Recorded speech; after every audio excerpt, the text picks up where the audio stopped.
Molweni, Bakaya. I hope that you are well and that you had a fantastic day. It is evening, so there are a bit of shadows. These are some of my learnings with this journey towards Ubuntu, a clean Komani, and the Komani Heritage Fest. My day was changed around a little bit today. I did go for my run this morning. And then I actually went to a extended public works program policy public participation meeting. It's quite a mouthful. So a policy public participation meeting is when the government wants to implement a piece of legislation or enact a law. The public has to comment on the law to see whether we have any objections or concerns, or whether we see anything about the legislative that could be a problem for us in our contexts. First time I've ever been a part of the process. I was quite disappointed by the organization. We were told it's in one venue. I got the invitation last night, and then I got told that it was at the indoor sports center. We got there about 30 minutes later after the meeting was scheduled, which was like 9:30. It was scheduled for 9. I find out that it's actually not at the sports center. It's moved to JJ Serfontein, which is literally on the outskirts of town. And there were very few people in attendance. Out of almost 300,000 people in Komani, I don't think we were even 50. So for me, that's very concerning from a public participation perspective. The extended public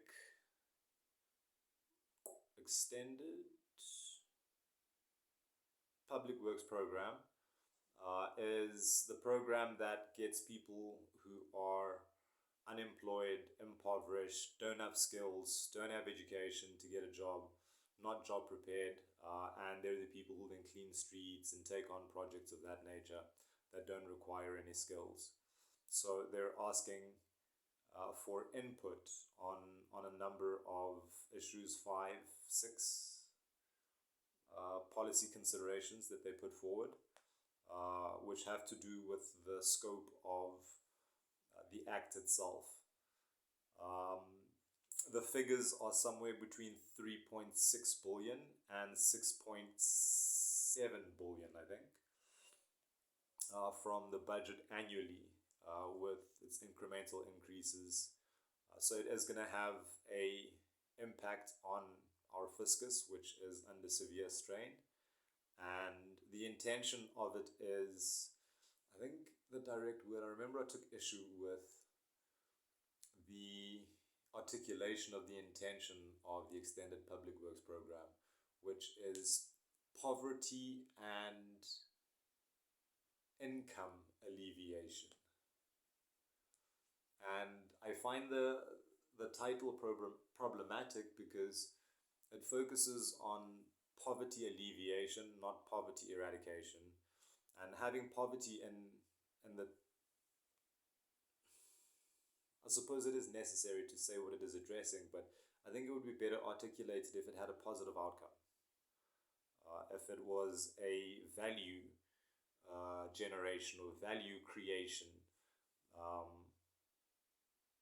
and income security,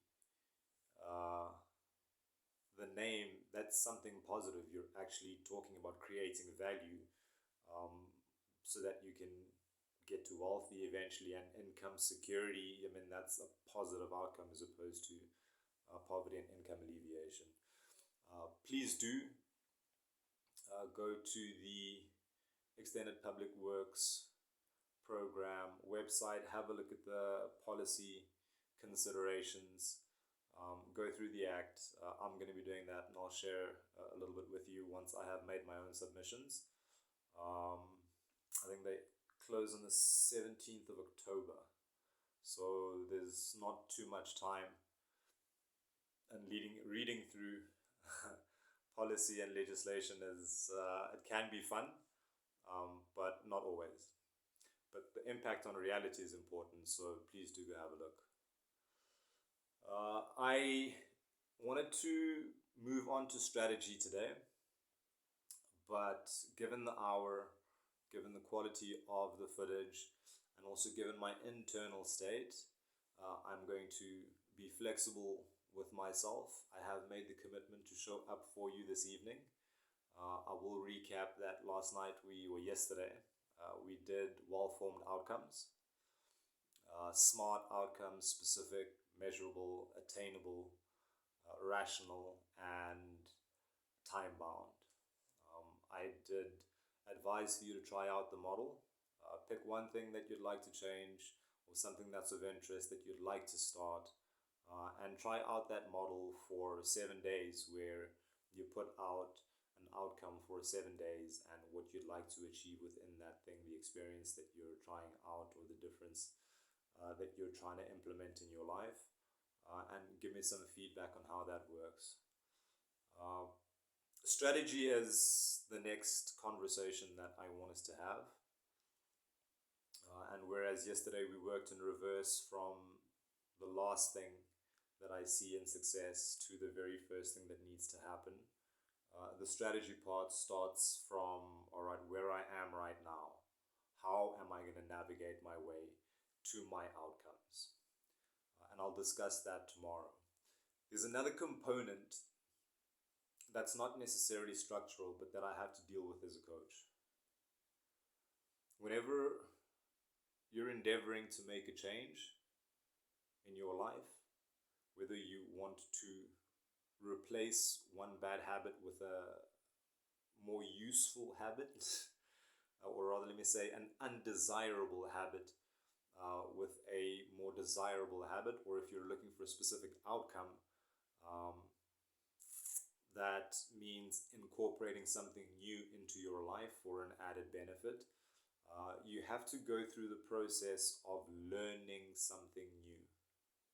And that means, if, for me, for example, with waking up and going for a run in the mornings, I woke up this morning, it wasn't how I planned it. I was a little cranky.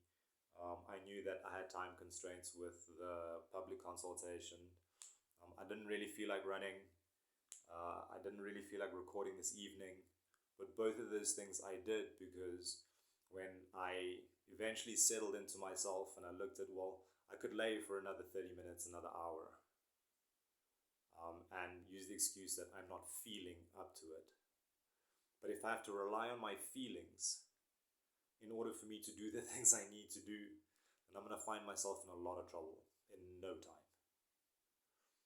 State management is then something critical and important, and that's something that I work on with my clients as well, where effectively you learn how to manage your emotions, and strategy forms a part of that. And we'll delve a little more into that tomorrow. But the point that I would like for you to absorb is that once you make a decision to do something, when I decided that I'm actually going to do this festival thing and build a festival, like I said, Komani Heritage Festival is a precursor for something a little bigger that I have in mind, but this will be my proof of concept. When I made that decision to do that thing, I had to commit to a certain course of action. One that's flexible, because my planning and reality may not always align 100%.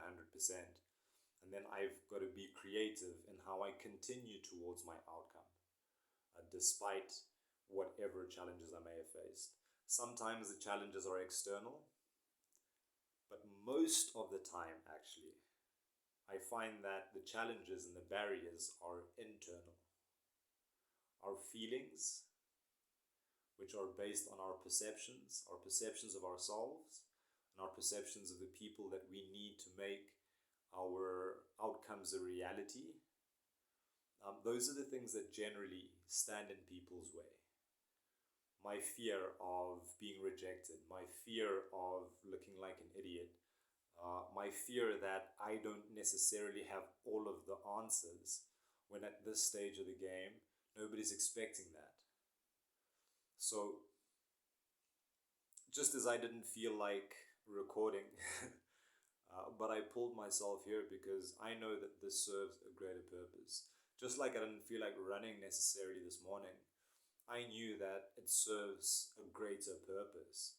And so that's the value of having an outcome first and foremost. When I wake up every morning, I know exactly what I should be doing, what I want to be doing. And I'm not always going to feel like it internally. I'm going to meet resistance externally. And those are things that should never get in the way of meeting the outcome unless it breaks that ecology, that rationality, where it's no longer good for me to continue, then it's worthwhile to withdraw. But until that point, as long as my outcome and my motives for my outcome are still good and well, however I feel, it doesn't matter. I have to do 1, 2, 3, 4, 5 in order for me to get to where I need to be. How I feel doesn't matter. And once I get into it, like I am right now, look at me. And with the running, it was the same this morning, and I still got to the public consultation and all of its lateness. I met some fantastic people, started some good conversation, and perhaps a bit more work for me going forward. So, once you have your outcomes, it's important to, like I said, every day wake up and spend some time visualizing what the purpose of your life is in the immediate, whatever the outcome is. That's the only thing that you should be focusing on once you've set a holistic outcome for yourself, is reaching that. Because until you do that, you've got unfinished business. So you can't afford to just sit back, relax, and enjoy yourself. So remember that you have to make that decision every day. No matter how you feel, you've got to commit to the place that you want to get to if you ever want to be successful. And anybody who has succeeded tells you that it is about momentum. The more often you do the thing that you say you want to become, the more often you commit to the commitments that you made and honor them, the more confident you become because you know you've put in the work, and you start enjoying it more because then you start becoming the thing that you want to become. So that's something that I would encourage you to do as well. Once you've set your outcome, is not to spend too much time deliberating with yourself about whether or not to do it.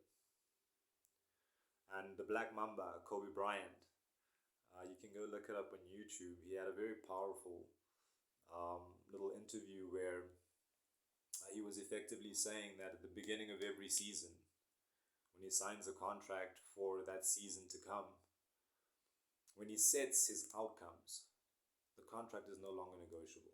Once he's decided what he's doing, no matter what he feels, no matter what anybody says outside of him, he's not going to stop until he gets it.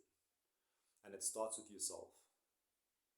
If you don't negotiate on the things you've told yourself you need to do or you want to do that you're going to do, if you don't negotiate that with yourself, you're not going to negotiate with anybody else. And then there's no way you're not going to succeed.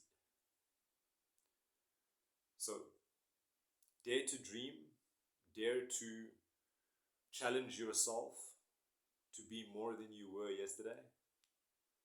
One more run, one more recording, one more conversation with parent, daughter, sibling, whatever the case might be. Whatever commitment you've made to yourself, you're the only reason you need to see it through, because you're your first and primary responsibility. Once you can take care of yourself, once you can succeed at the small things, the details, the basics, then you can take care of others. And if you can take care of others, you're multiplying your own value, and then there's nothing you can't achieve. So I want to encourage you this evening, take the time to figure out what you really want. It's amazing how that's always the challenge with clients, is to get them to forget about where they are for a brief moment, just for the purpose of the exercise, and embody themselves in a time in the future where they can be anything they want to be, depending on how much time they're willing to commit to that person.